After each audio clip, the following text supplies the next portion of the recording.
Hi, very warm welcome to Dusty Shelf Collectibles. Well, as you can see, another Tamiya build. So this is the Super Clod Buster.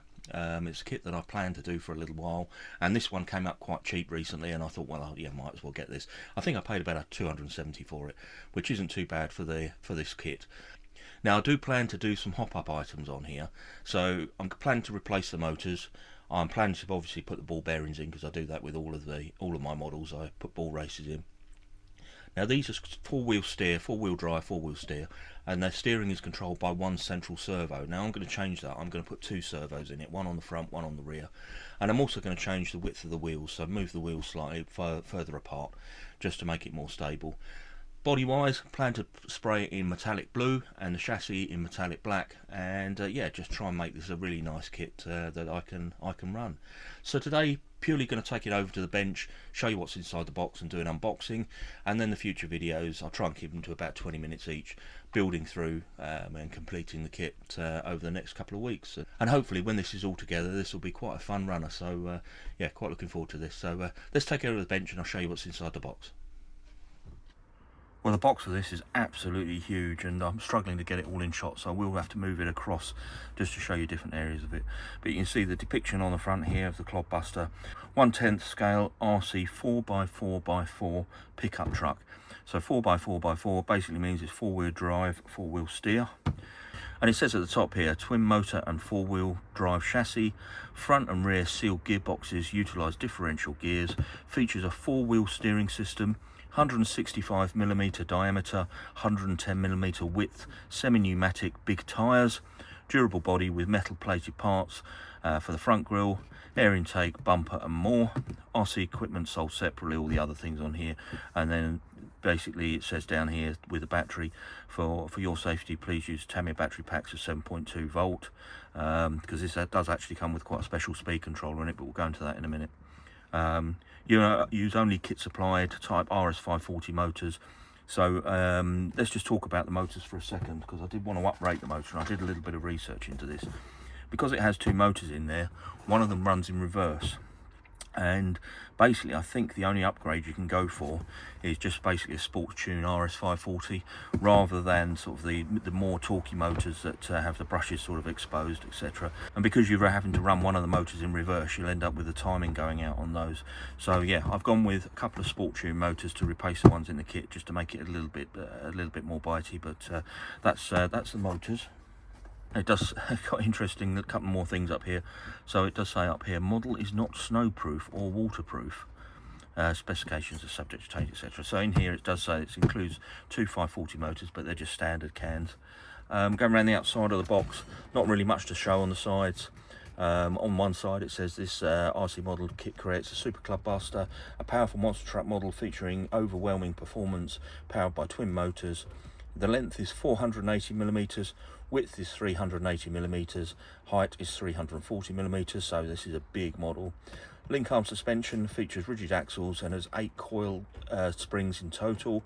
Then again it says the size of the tyres.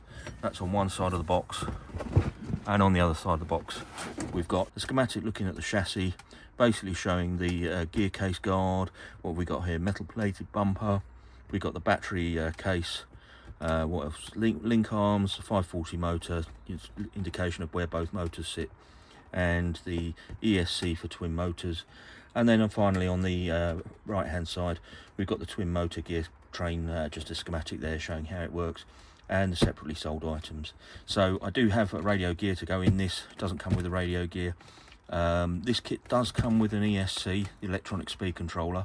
Basically that allows the both motors to be controlled at the same time, so we'll have a look at that in a moment. And finally I've bought a special battery to this one. I've bought a 5500 MPa, which is basically just still 7.2 volt, but holds a bit more charge, because I suspect running two motors this won't last very long on a sort of standard battery, or one of the ones that I already have. So let's lift the lid off, let's have a look inside, and immediately, you know, as with all the Tamiya kits, it is so well presented. Difficult to know where to start. So let's start with the wheels. They are huge. So what I'm going to do is I'm just going to go and grab one of the Tamiya's Vanessa's lunchbox, and just show you a comparison of the wheel size. Right, I've actually grabbed the Midnight Pumpkin because that's the one I could reach closest, and you can see the wheel here. Now look at it in comparison to the Clodbuster. It is just on a totally different scale. These are so huge, unbelievable. Right, so we've got a set of 4 wheels. Let's take those out. 2, 3, 4. Okay, let's start this end. Lovely chromed rims, they look very good. Actually, this is just 2 of them. I thought this was all 4, but obviously with the width of the wheels, yeah, these are absolutely huge. So a huge set of rims there, and there's a second set of rims, again chromed. We've got our hardware bag here, so there's I can certainly see A, B, C and D packs of screws. We've got a spring bag, we've got a rod bag, and we've got a whole bag there full of different gears to put into the kit. These are the drive shafts, so basically run from the gearbox to the wheels, or half shafts I think you'd call them. We've got moulding components here for, these look like the swing arms for the suspension bits there. There's a gearbox casing, 2 gearbox casings there, one for the front, one for the rear, and then the hubs sitting there. What have we got here? These are all the suspension components. We've got front bumper, rear bumper, so a lot of moulding parts in here. Chrome parts, we've got the chrome grille there, got the lighting lenses, and the real tailgate for the body. There's the glazing, nice tint glazing there. Right, here's the speed controller.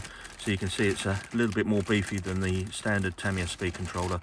1 battery, but then there's 2 sets of leads. So obviously 1 set of leads going to the front motor, 1 set of leads going to the rear motor. One will run in forward, 1 will run in reverse. And yeah, that comes with the kit, which is very handy. Then this is the bit that pokes up through the bonnet, the blower. You can see just nicely chromed. More body parts. Let's pull out this pack of details. Right, we've got a fantastic set of stickers there. I really do like those ones actually. Right, just pull out the instructions and let's have a quick look through there. There's the aerial. Don't really fit those anymore, do we? Because of the you know, we've all gone over to digital. You only really need the aerial if you're running an analog transmitter. Right, so I'll pop the stickers to one side because I don't want to get those damaged. What does this say? It says here, this kit does not include the twin motor electronic speed controller referred to on the cover pages. Well, it does because I've just seen it, so I don't know why that's in there. Then we've got here, what's this? This is the standard Tamiya important information. Be careful, you know, not children over the age of 14, blah blah blah blah blah, don't cut yourself, etc. Be careful. Right, that's okay. Right, Super Clodbuster.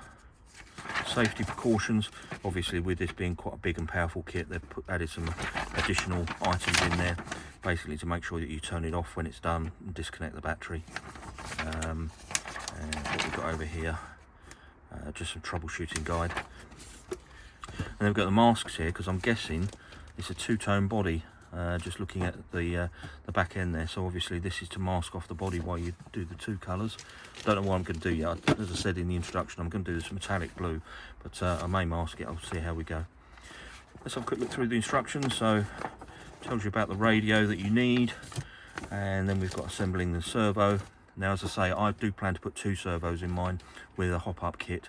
This one is assembling the single centre servo, but I'm going to do it slightly differently. Popping onto the chassis, then we've got various bits, the body post going onto the chassis, the servo mounting into the chassis there.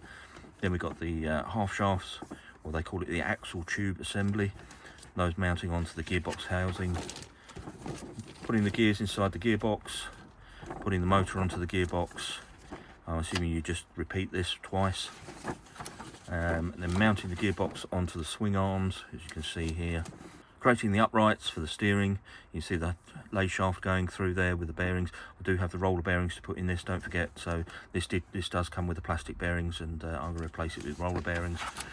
And then mounting the 2 gearboxes. There's your steering linkage here, the steering arm, bumpers, and then the whole thing dropping onto the chassis. coilover springs. Now I may replace these with oil shocks. I've seen a set that I'm thinking about getting, but obviously needing 8 of them, they're quite expensive, so I'll have a little think about those. Might try it on the springs first and then see if I need the oil shocks. Mounting in your radio gear, mounting on the tyres, and then coming to spray the body. And again, yeah, look, you can see here, this is your mask to get the 2 colours in there if you wish to do it with the correct box art. Then we've got lighting to go onto the roll bar, the roll hoop, with spotlights on there. Thinking about making those work. Have seen a little kit online where I can put LEDs in there, so that might be something else that I come to do. And then at the back here, putting the decals on. And as always with these Tamiya kits, you get these schematics at the end, so when you can't find a part, it's very easy to just come over here and say, oh, I need a BA2. You see it here, and you can see straight away it's in screw bag A, and you know where to find it. So that's the instructions. Got front and rear bumper there, nicely chromed, and then fantastic body, ABS body. Doesn't appear to be any blemishes on it, and yeah, really nice size. Starts to show the size of the kit. We've got the chassis there. Very difficult to get it all in shot. You can see the 2 going together, and with the wheels on there, going to be quite a big old truck, this one. So as I say, quite yeah, going to be very nice. There's the roll hoop for mounting the lights on. What have we got here? These are the steering hubs, the uprights. You can see there. As I say, I do plan on, there's an extension piece that you can buy to move the wheels out and increase the track of the 2 wheels. And then here's another hardware bag. We've got 2 motors in here. As I say, I'm going to replace those with Sport Tune. We've got some brass parts in here, lots of longer screws, and there looks like another shaft bag in there and various bits. So there you go. It is quite an involved kit. There's quite a lot in here for the money. I know it's expensive, but you know, it does make quite a big old truck, and by all accounts they're very fun to drive, so I'm quite looking forward to that. So yeah, so there you go. It's quite a big, there's a lot in here for the money. I mean, I know it's an expensive kit, but I mean, you're talking with these big old wheels and 2 motors, and you know, bespoke speed controller, and this fantastic body and things. There's a lot in this box for the money, even though it is a little bit expensive. So anyway, this video was just about unboxing, showing what's inside here. And as I say, over the next few evenings I shall start putting this together, and I shall film it as I go, basically showing you the steps that we're going to do, then speed up through while I do the actual bit. So fast forward it, and then stop every now and again just to discuss whether there's any problems or how it went together. And then hopefully by the end of the video, I'll try and break it up into 20-minute chunks, so there'll be a few videos on the build and spraying up the body, and then we'll take it out and give it a run and see what it does. So yeah, I'm going to get on and order up the hop-up items that I want for this. So as I say, the 2 servos for the front and rear, I've seen those online. I shall order those, and I'll give details of the shop that I get them from once they arrive. And also the extension parts to move the wheels apart when they arrive. Again, I'll highlight where they came from. So there you go. If you enjoyed the video, please do give it a thumbs up, and why not check out the channel. There's lots of RC things on there. There's several builds that I've done. I've just finished the Tamiya lorry, and there's a whole series there of putting that together, and I really enjoyed doing that. So yeah, why not have a look. Lots of other things on there, lots of model railways, lots of model kits, and also my other passion of you know, roller coasters, theme parks, that kind of thing. So there's plenty on there. It's mainly stuff that interests me, but if you can subscribe, you'd be doing me a really big favour. But anyway, we'll leave this video there. So thank you ever so much for watching, and I'll catch you on the next one.